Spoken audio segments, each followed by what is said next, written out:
bottom line, referees are professionals, and they get hammered when they make mistakes. And you have been hammered because you've made mistakes, and that surely is fair enough.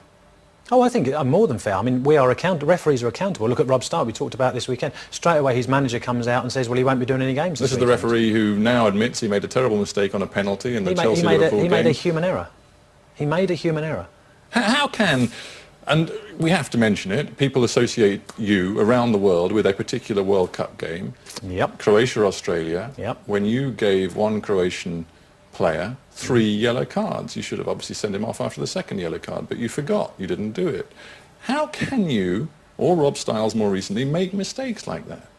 Well, first of all, Rob Styles didn't make that mistake. What you saw there Rob was... Styles knows he made a mistake on the penalty. He arguably made another mistake with 2 yellow cards. But let's not get hung up on the detail. The question is, how can you make such a basic mistake? Stephen, the detail's important because the detail explains how those mistakes are made. Well, let's stick with you. Let's leave Rob Styles out of this. Okay, how did you... What happens in matches, okay, and you know, with respect, you know, you're not out there on the field to actually try and deal with some of the stuff that goes on out there. Okay, the pressure that you're under creates stress. That stress makes you react in an irrational, in a illogical way. That's how it works. Now, most of the hang on, you've asked me a question. Because you're most paid of the time, very most well of the time, not to react in that most way. of the time, you deal with that very, very well and get recognised for that by getting selected for World Cups, by getting selected for European Championships.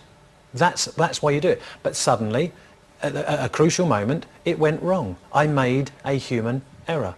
Now, the difference is a player that makes a human error can make up for it, can not get blamed. You know, what happens, you watch England, Paul Robinson makes a mistake from which the team score, from which Germany scored last night. What about Michael Owen, the other end, who misses what should have been a tap-in goal, puts it over the bar? He's not castigated. Paul Robinson is. If the referee makes a mistake, he's castigated, a player isn't. It's not an even playing field. Well, nobody would dispute that it's hard, but in the end, the very best don't make those sorts of mistakes. Correct, and as a result, I didn't referee the World Cup final. You said you were tearful when you realised what you'd done. How quickly did you realise what you'd done? That's what made it the most difficult thing that's ever happened, because if you give a penalty that you think, as soon as you see something, gut instinct is it's a penalty. You give it and you see from the player reaction and you think, oh no, maybe it isn't. Maybe I've made a mistake. But then you convince yourself, no, I'm right. So you're not surprised when in the dressing room afterwards, the assessor comes in and says, what were you doing with a penalty? You prepared yourself that that's a possibility. The difficulty with Croatia-Australia on the 22nd of June 2006, it's in there permanently, is I had no idea. I had no idea that I'd cautioned that player twice. And when I sent him off at the end, I thought, fine, we've got him. Second yellow card, away he goes. My assistants, who were also watching the game very closely, were linked up to me by earpiece, didn't know either. The fourth official, who had a monitor in front of him, didn't know either, because he could have spoken to me and told me. The assessor at the match didn't know either. It was only 20 minutes later when a phone call came from FIFA to say, we have a problem here. He's cautioned someone twice and not sent him off. And then we were told. Fell apart, quite frankly. If you've worked 26 years to achieve something and you're very close to achieving it, if you're not disappointed at failing at that last moment by something that's quite frankly, you know, a stupid error, a really stupid error. If I'd lost my rag and punched a player, then I'd think, well, fair enough. But to do that, of course you're going to fall apart. Of course you're going to be, disillusioned, disappointed, everything, of course. It still haunts you, doesn't it?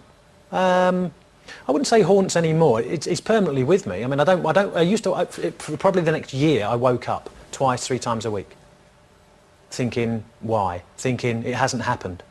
Thinking, I'm going to wake up and I'm still in Germany, or I'm going to travel out there. Final thought. This fallibility that you're prepared to talk about now, that we've still seen this season in the Premier League with referees making fundamental mistakes, it happens, is that why there is now such a cry to move to better technology, to take some of the decision-making and the authority away from referees and put it in the hands of machinery, whether it's on the goal line to declare whether a ball has crossed the line, or whether it's on whether players fouling and diving? Technology is taking over. The reason, no, technology isn't taking over because it's not been introduced. But it's going to. People are trying to make technology take over. That's a different thing. The fact of the matter is, with factual decisions, with the ball over the line, football is about goals being scored. And a referee hates the fact that a goal's scored and he can't detect it. That could be the speed of the ball, the angle he's at, whatever. So if technology can be introduced, and the point is people say, why don't we introduce it? It doesn't exist. unbelievably, incredibly, given the money that's in the game, it hasn't been developed to the point where it's a fail-safe. Once it is, it should be introduced. But when you look at it and you say, oh, this game, you're losing control of it. Why are we looking at the Aunt Sallies of the game? Why are we saying, oh, referees have lost control? Why not look at the players? Why not look at the managers and say to them, we charge you with your responsibility. You've got to get your act in order. You've got to be the guy that says, stop your antics, stop abusing a referee, stop crowding a referee. As soon as 2 or more players surround a referee, why not get that team and fine them a decent sum of money? Maybe, Graham Poll, it's too late to do that, to grab the players and the managers by the scruff of the neck and tell them to change their behaviour, because they're too powerful, they're too rich, and it's the referees who are easier to turn on. So let's kick the ref. Let's kick the ref. Is that right? Is that fair? It's fair because we can't answer back. When I was refereeing, people say, well, why didn't you go in and demand to the FA? You know, you're their top referee. Because quietly on a committee, someone would go, X. Troublemaker, problem, move him on. Graham Poll, thank you very much for being on Hard Talk. A pleasure. Thanks, Steve. Thank you very much indeed.